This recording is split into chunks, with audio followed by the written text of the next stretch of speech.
Welcome to Have More Babies, the show where we really dig into the sources you provide, pulling out those key insights you need. Today, we're tackling something that, well, it can definitely cause some worry for parents, hernias, and children. But the goal here is clarity, not fear.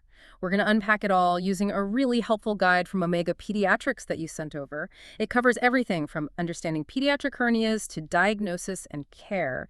And I've got our expert here to help shed light on the details. Great to be here. Yeah, this is definitely a topic that comes up, and honestly, understanding it is the best way to manage that initial anxiety.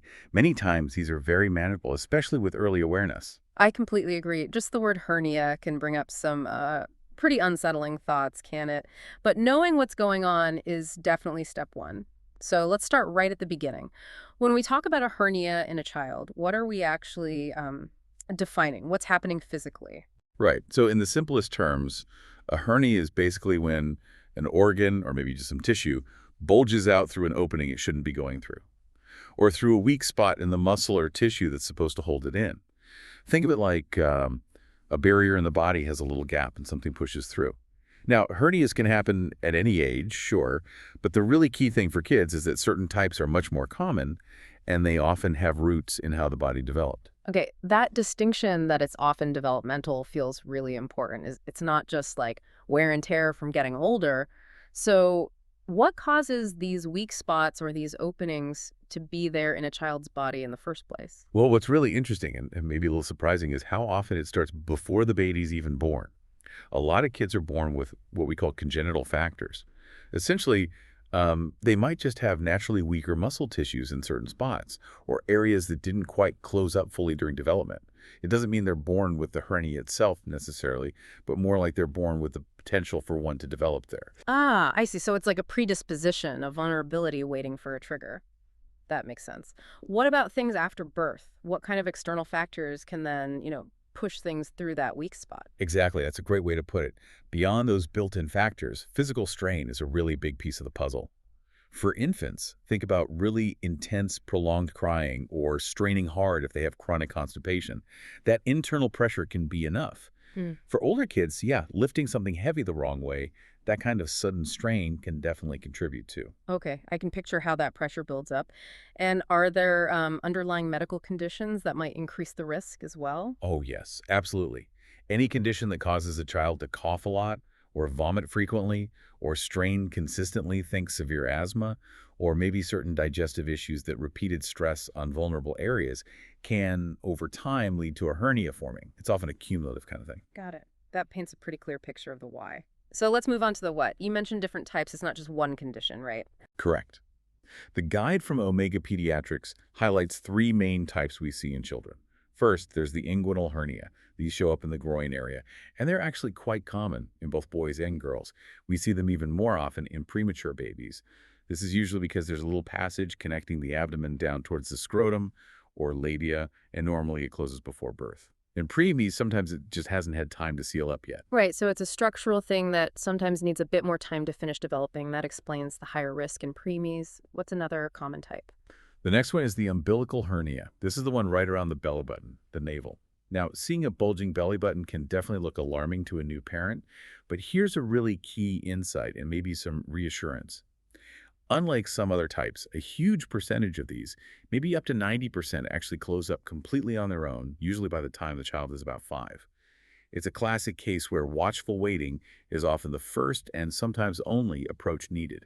It's also seen more often in infants of African descent. Wow, that is reassuring. Knowing that observation is often enough for umbilical hernias must take a weight off many parents' minds. Okay, and the third type. The third one mentioned is the hiatal hernia. These are actually less common in kids compared to adults. It happens when a bit of the stomach pushes upward through the diaphragm, that big muscle separating the chest and abdomen, and into the chest cavity. Sometimes this can cause symptoms like acid reflux. Okay, so inguinal in the groin, umbilical at the belly button, and hiatal up near the chest. Knowing those locations is helpful, but let's talk symptoms. For a parent at home, what are they actually likely to see or notice? What's usually the first sign? The most obvious sign, and usually the first one parents notice, is a visible lump or bulge. This lump tends to pop out or get bigger when the child does something that increases internal pressure, like crying, coughing, straining to poop, or even just standing up. Then it might seem to disappear when they're calm or lying down. Okay, so a little bump that comes and goes, especially with activity or crying, that's a definite signal to keep an eye on. Does it usually hurt the child? Often, yes, there can be discomfort or actual pain, usually right around the lump itself. Depending on how old they are, they might tell you it hurts or point to it. Younger kids, you might just notice they're more irritable, fussy, maybe not feeding well or sleeping right, without any other clear reason. Okay. Now this brings us to something really, really important. You mentioned anxiety earlier. Are there symptoms that should trigger immediate action, like a real red flag? Yes, absolutely. And this is probably the most critical takeaway regarding symptoms. If you see swelling and redness developing around that lump, or if the child starts vomiting, seems really unwell, or if the lump feels hard, is tender to the touch, and this is key, you can't gently push it back in. Those are all signs of what's called a strangulated hernia. It means the tissue trapped in the hernia isn't getting enough blood. This is a genuine medical emergency. You need to seek medical help immediately to avoid serious damage. Okay, that's crystal clear. Swelling, redness, hardness, can't push it back in, vomiting, immediate medical attention. So let's say a parent notices a lump. It's maybe not an emergency, but it's concerning. They go to the doctor. How is a hernia actually diagnosed? It's not just looking, I assume. Correct. It always starts with a good physical examination. The pediatrician will carefully feel the area that's palpation to check the lump size, its texture, and, importantly, whether it's reducible. That means, can it be gently pushed back into place? And what if it's not obvious on the physical exam? Maybe it's small or the child is relaxed and it's not bulging. Yeah, for those trickier cases, or just to confirm things and see the hernia's full extent, doctors might use imaging. Things like an ultrasound or sometimes an MRI. These are non-invasive ways to get a clear look inside. Also, if there's any worry about an infection or maybe something else going on systemically, they might do some laboratory tests like blood work. Got it. So physical exam first, maybe imaging or labs if needed. Once it's diagnosed, what are the options for treatment? Is surgery always the answer for kids? Not always, no. And this goes back to that watchful waiting idea, especially for certain types. For those really small hernias that aren't causing any symptoms, particularly many of those umbilical hernias in babies, the first step is often just non-surgical management, which really just means observation. Keep an eye on it. Like we said, many of those close on their own. That's good to hear. Now, I've heard about things called hernia trusses for adults. Do they ever use those for children? That's a common question, and it's easy to see why parents might ask. But while hernia trusses, those supportive undergarments, are sometimes used for adults, they are generally not recommended for children. There's really not much evidence they work well for kids, and they can actually cause problems like skin irritation, or worse, maybe mask a worsening situation that needs surgery. So for kids, it's usually either observation or moving towards surgery if needed. Okay, that's really clear. Trusses are generally a no-go for kids. So if watching and waiting isn't the right approach, or if the hernia doesn't fix itself, then surgery is the main path. What does that involve for a child? Right. When surgery is the decision, there are basically two main ways to do it. There's the traditional open hernia repair. This uses a single, slightly larger incision near the hernia so the surgeon can directly access and fix the weak spot. But more and more often these days, especially for certain types, surgeons use laparoscopic repair. This is minimally invasive. They make a few tiny incisions and use a small camera and specialized instruments. The big plus for parents and kids is often a faster recovery and less discomfort afterwards compared to the open method. That trend towards less invasive surgery is definitely comforting for parents facing that possibility. And after the surgery, what's the recovery typically like? Post-op, you can expect some mild pain around the site, but it's usually well managed with simple over-the-counter pain relief, like acetaminophen or ibuprofen, following the doctor's advice, of course. The other really crucial part is activity restrictions. The child will need to take it easy for a bit, usually a few weeks, depending on the surgery. No rough play, no heavy lifting, no activities that strain the abdomen. This is super important to let the repair heal properly without putting stress on it. The surgeon will give specific guidelines. Okay, that makes sense. Manage the pain, limit the rough housing for a while. This gives us a really solid understanding of diagnosis and treatment. Now let's shift gears a bit to something proactive, prevention.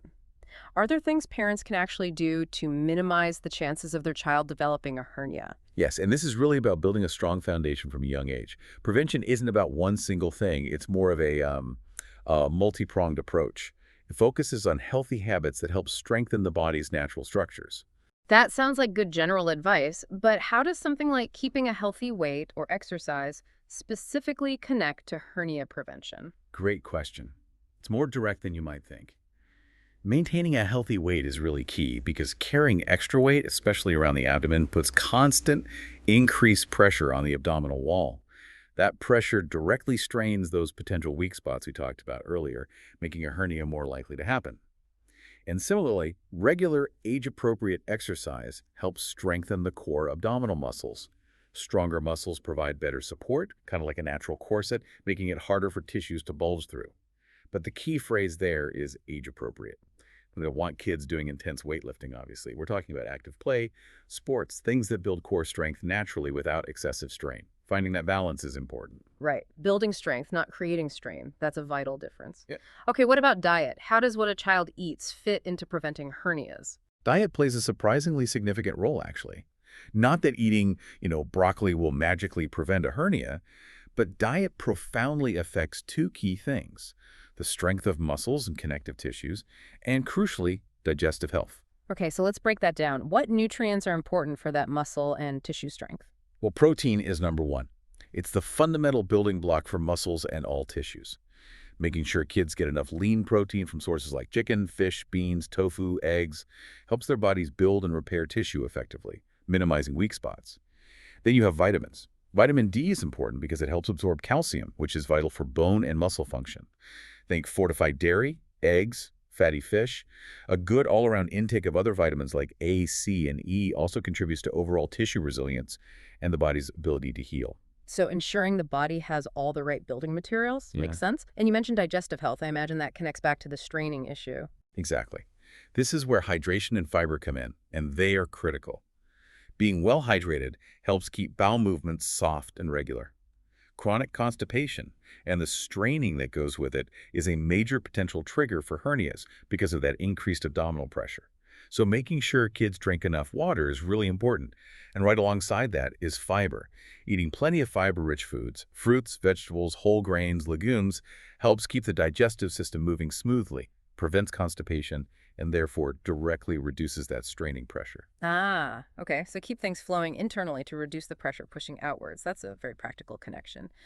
Beyond food and drink, what about other lifestyle habits, things parents can teach early on? Yeah, this is about building good habits into daily life.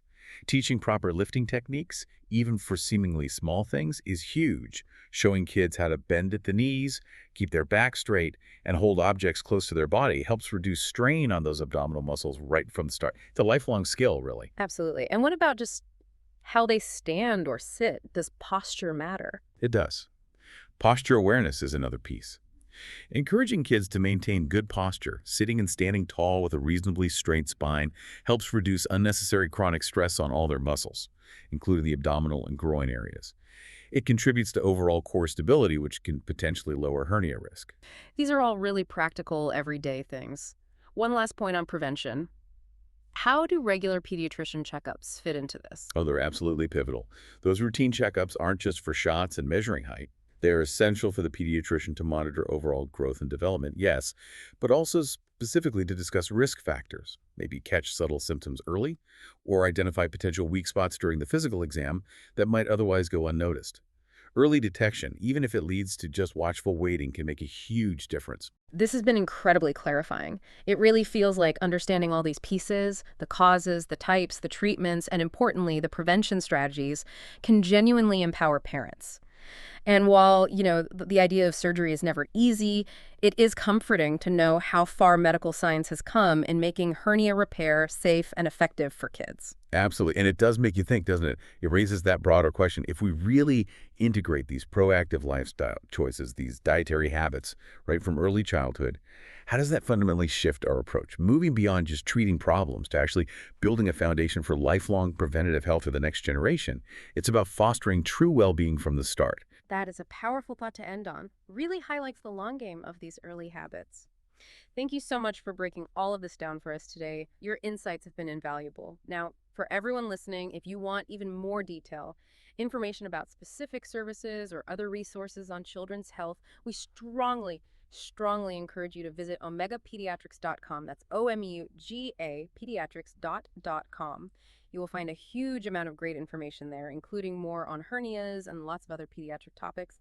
And of course, if you found this discussion helpful, please do give this video a like, subscribe to our channel for more conversations like this, and share it with anyone else, other parents, caregivers who might benefit. Your support really does help us keep bringing you this kind of information. Thank you so much for joining us on Have More Babies. We look forward to our next deep dive with you. Stay informed and stay curious.